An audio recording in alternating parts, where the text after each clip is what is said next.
but there were many occasions. One occasion my brother had to use an lattice light lamp, and these were coloured discs that they used to signal with, and he knew how to use this lamp, and one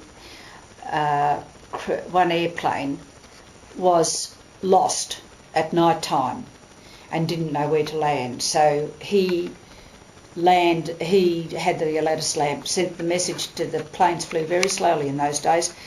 He messaged the pilot and they knew where to land, and so he landed, and in those days that was when they expected the invasion along our coastline of the Japanese subs, and no women or children were allowed to be left in their homes by themselves at night time.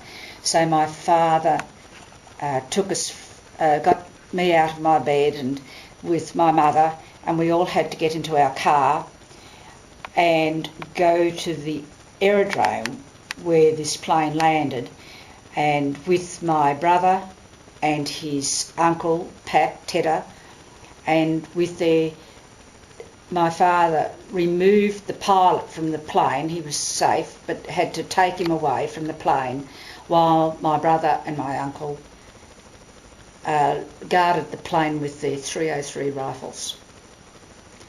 But it was all fun and excitement to me because I was very young. But it must have been very worrying and scary for the people that lived there, some of them knowing that this could have been invaded very easily along this long deserted coastline, which was very straight and very, very open, that they could observe any Australians coming or going, and it would have been a very safe place for the Japanese to land and just come across and take the area. And so that's what I remember about the spotting post. My mother used to be deaf. She had a dog that used to go with her, and the dog was trained to bark every time when she was on duty at the spotting post when a plane went over, so my mother could observe the plane that was going over, and so she'd observe, and the story was the dog was trained to bark either once or twice if the plane had an engine, one engine or two engines. That I can remember the dog sitting there, and I used to go and be with my mother when I was away from school, when school had finished, if she was on duty at the time, and I used to sit down under the big Moreton Bay fig tree and knit socks for the boys overseas or balaclavas, and we used to knit those and send those across to in packages to the army guys away overseas on war. It's a very clever dog. What was the dog's name? Buster, I'd say. I'm pretty sure it was Buster. So did you actually... It was a Kelpie. They're clever dogs. Did you actually see these camps, Japanese camps? I can't quite remember whether I saw a Japanese camp, but when I think I may have seen one, but my brother used to drag me along. He was 4.5 years older than I was. So, and we also used to have, it was the first line along the ocean there where we used to have the Spitfires, when we got the Spitfires, and they used to come down and do their aerobatics on this long straight strip of ocean. And unfortunately we lost 2 of them along that ocean line there.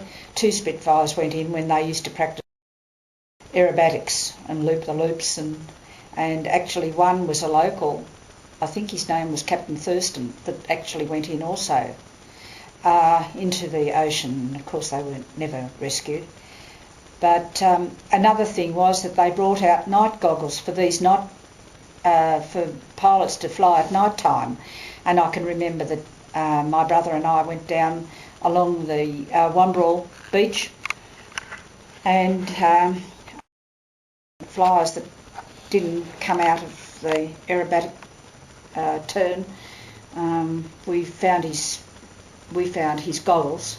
We had those for many years, and we used to find all sorts of flotsam and jetsam on the beach from these accidents. Going back to these Japanese camps, what was seen at the camp? Was it a campfire? It was a campfire. With stones and logs had been burnt? Was any cooking tins of food or anything that had been cooked? We used to find tins of food, it was a campfire. It was just a campfire with the people had just come ashore and they just it wasn't campers. They didn't have campers there in those days. It was the Japanese. Evidently, there was quite evidence there of the Japanese food and everything. So it was what their rations were. So it was quite clear that Japanese had actually set foot on Australia. So they said, yeah. So my brother said.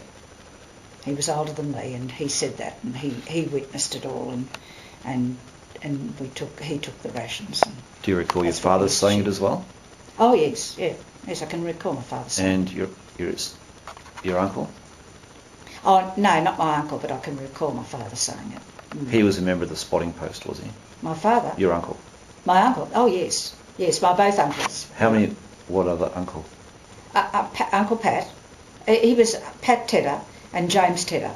They were both uncles, and they were just members of the spotting post, but so were many other locals members. Okay. Would any other locals have seen the Japanese camps as well? I'm sure, but unfortunately they are dead. Mr. Brooks would have seen it, I'm sure, because he was like Dad's deputy. So they used to go along and see these places together, but I wasn't taken to them. Do you recall any other names? Camps? Or the submarines? No, I can't. And unfortunately I don't have the list of all the volunteers' names. It would have been nice, but they would have gone with all the logbooks because they cleared everything out. And basically after that, I'm pretty sure after that, that's when they closed the spotting post. We did see a Japanese plane. Once they captured a Japanese plane. And we weren't warned that it was flying over, and I can remember I was playing on the front lawn one day and I saw the Japanese plane come over with the great big red circle underneath its wings, and I can remember screaming into my mother saying the Japanese had come to bomb us, but it was a plane that had been captured. So I'm not sure whether that was from Darwin or where.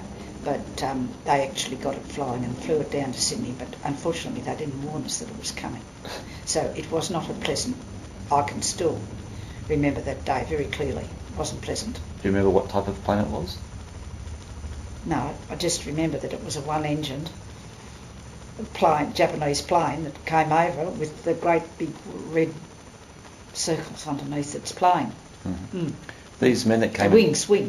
These men that came and took the logbooks, how many were there? Did you see them, and what were they wearing? I did not see them, but there were 3 of them, and they were wearing their suits and ties, and they were all evidently all very official. No, I wasn't allowed to see them. My father went up, and I don't know who else went up with him. I presume James would have, and he says that he was there, and I don't know whether Mr. Brooks was there also, but they just came up and they just said, cleared everything out of the spotting post. And so that was it. And how we used to do it, my father used to have code names, and he used to have to report, you used to have to ring the local exchange, which was just a lady on a telephone exchange, very simple telephone exchange, and then when you gave the code name, she would just automatically plug it in and it would just go straight to the underground headquarters in below Macquarie Street there, and then that's how they used to be able to report all the sightings that they saw, and they'd do that every time. And then my father was also given extra petrol rations. He was the only one that got extra petrol rations so as he could go and take people to these different sites where events happened. And so that's about it. I can't think of any more. Just a present.